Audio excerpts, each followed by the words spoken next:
We are honored to have, who is affectionately known as the grandfather of GEAR Up, with us today, Congressman Chaka Fattah.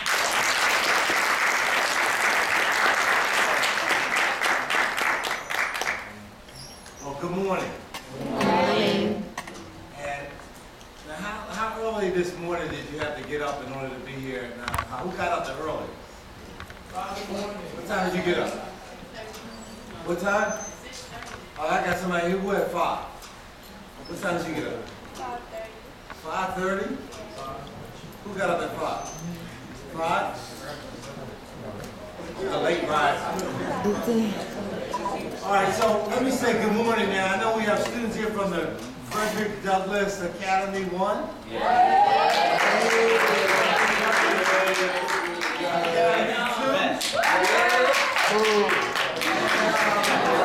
Let's see, the Thurgood Marshall Academy. Quiet. All right, well here, let me tell you something. In May, and let's see if we can work this chemistry together here. In May, the President of the United States is going to Ireland. And there's going to be a statue unveiled of Frederick Douglass. When Frederick Douglass was alive, he visited Ireland. 40,000 people met him there and heard him speak. He was quite involved in building relationships. And so now, years after his death, decades after his death, they're unveiling a statue that the President of our country is going to go over for the unveiling. Isn't that something? Yeah. Now think about it. He led a life that at the end of the day, not only in a foreign land did tens of thousands of people come out to meet him, but years after his death, there's going to be a statue and a big honor given to him. You should think about the life that you're living. If you get up early enough in the morning and you work hard enough and you believe in what you're doing, you can achieve great things, like Frederick Douglass.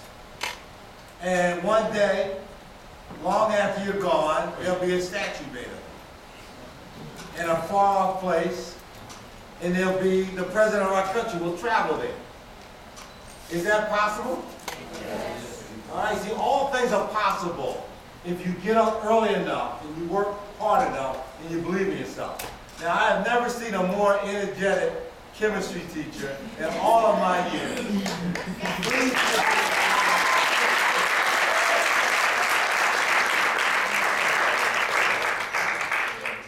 He is involved in something that is so important. It's the most important thing in life. That is taking knowledge and transferring it to future generations. And I saw many of you with hands and answers, mostly the right answers. I was mumbling the wrong answers to myself. But I am just, I am so happy to be here. I want to thank Ms. Gardner, who's from Philadelphia, even though she's here in New York now. She runs the very best GEAR Up program anywhere in the country. There are hundreds of programs.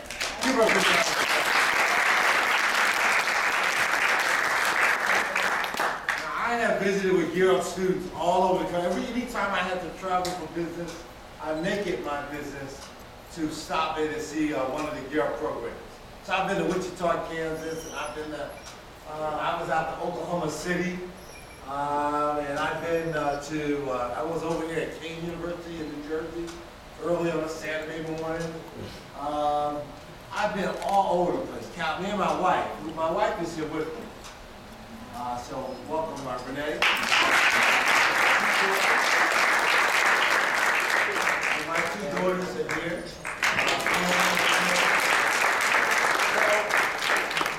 I am a lawmaker. I'm a United States Congressman. I get a chance to make laws in Washington. And one of the things that I did early on in my career was I created GEAR Up. But I do a lot of things. I'm in charge of, for my party, I'm in charge of all of the science funding in the country. The National Science Foundation, which is about a $7 billion agency. We provide funding to people like your chemistry teachers who want to do important work and examine and experiment with making our world a better place. We provide funding for them to do that. And I'm in charge of the for my caucus, the NASA budget, NASA being the space agency that has built the International Space Station and launches shuttle missions. And we're getting ready to finish the shuttle program. And the president has set a new goal for our space program. Anyone know what it is? Mars, right. But for the human being on Mars. And we just hired a young guy by the name of Dr. Bobby Braun. He was involved in the Mars, put the Mars rover on Mars. Anybody know how big the rover was? Yeah, you got it. It's about that size, right? We got to keep an eye on you. You should be in our space program. So NASA is about an $18 billion deal. Each year we invested in space exploration and a lot of things. And I'm also in charge of funding for my caucus for the agency that handles the oceans and that deals with hurricane warnings and tsunami warnings and just the general life of the oceans. So I'm very involved in science and a lot of other activities, but so I'm so impressed. Now I understand you had a 9 o'clock discussion about college access. Is that correct? Yes. How many of you are going to go to college? All right, put your hands down. Now, how many of you are going to go on to graduate school? Okay. Put your hands down. How many of you want to get a terminal degree, a doctoral degree in the sciences? Okay, put your hands down, right? So now, I've been in New York for a couple of days. I met with some of the big leaders of some of the world's largest foundations while I was here, right? And one of them told me that on their last visit to one of our economic competitors, who's our biggest economic competitor? China is on its way. It's got 2 billion people. We got 300 million people, right? So anyway, we're #1 in the world, but they're coming up fast. They said on their last visit there, China decided 6 years ago to build 100 science-only universities and 200 math and science laboratories in and around their cities. And 5 years later, you know what happened? It's done. They exist, right? We're producing 70,000 engineers. They're producing 700,000 engineers. Now, what do engineers do? They create things. Cars, bridges, everything. They make things, right?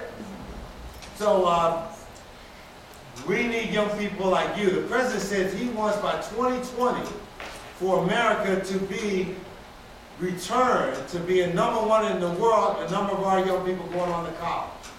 We are number what today? 6. We're 9th in the world. We used to be #1, we're 9th.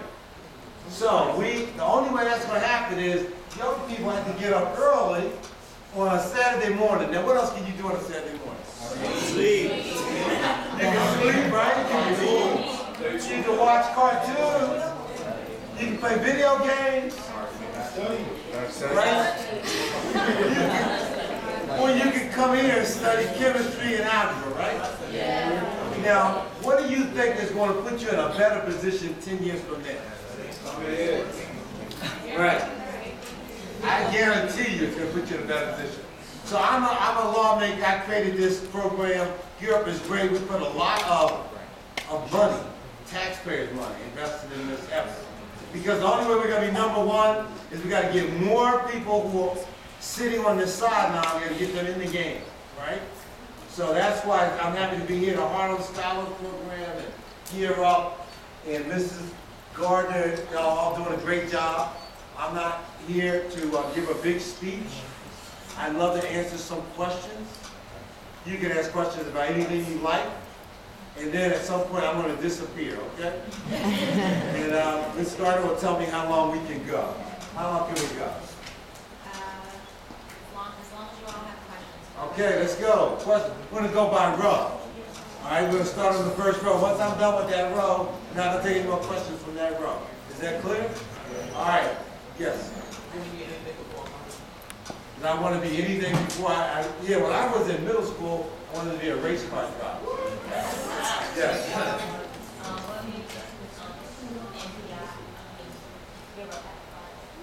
When I first got to Congress, I had been in the state senate. I was the youngest person ever elected to the state legislature back home in Pennsylvania. And I spent 6 years in the state house, and I spent 6 years in the state senate. And while I was there, I did a lot of work on higher education issues. I was the head of our state's agency that gave out student grants and loans. And I was on the board of a bunch of universities, like great universities, which I won't mention here. And I was really involved. And I was chair of our Senate Education Committee. So when I got to Congress, I got they first put me on committees I knew nothing about. So I was the lead Democrat on the Postal Services Committee. And there's 41,000 post offices in our country. And 890,000 people work for the Postal Service. And 99% of the time, if you put a letter in the mail in New York, first class, it's going to arrive at the destination somewhere else in the country next day. But, you know, I didn't know anything about postal services. Now I know everything I never wanted to know about postal services. But eventually, within a year, I got a chance to run for a seat on the Education Committee, and I won. And so I got on there, and I had to do something. Now, I was on the Education Committee in the most powerful lawmaker body in the world, and I had to do something worth doing. So I introduced this program, and I had to go a lot of back and forth with the other team was in charge. It was a Republican-controlled House. And I had to joust with them about why it would make sense to do this. And I had to prove to them that Gear Up was the best thing that they could ever do. And what did I use? Did I use emotions? I used facts, right? And I showed them that under all circumstances, a young person in our country going to college was the very best outcome that could happen. I taught to them, do you know that if you go to college and get a college degree, you will earn almost $2 million more over your lifetime than if you just get a high school diploma? Do you have any idea how much money that is? That's a lot of money, right? Now, if you make that money, what is one of the things you have to do with money? You have to pay what? You have to pay taxes. So that the federal government would make out a lot better if you went to college than if you just get a high school diploma. And I told them, if a teenager, 18, 19 years old, were to have a child, what it would cost the government? $180,000 out of the government's money. And I told them in New York State, if you put a juvenile in detention in this state, $68,000 a year. It's cheaper to go to college. So I went through all the facts. I looked at all the possible outcomes for young people.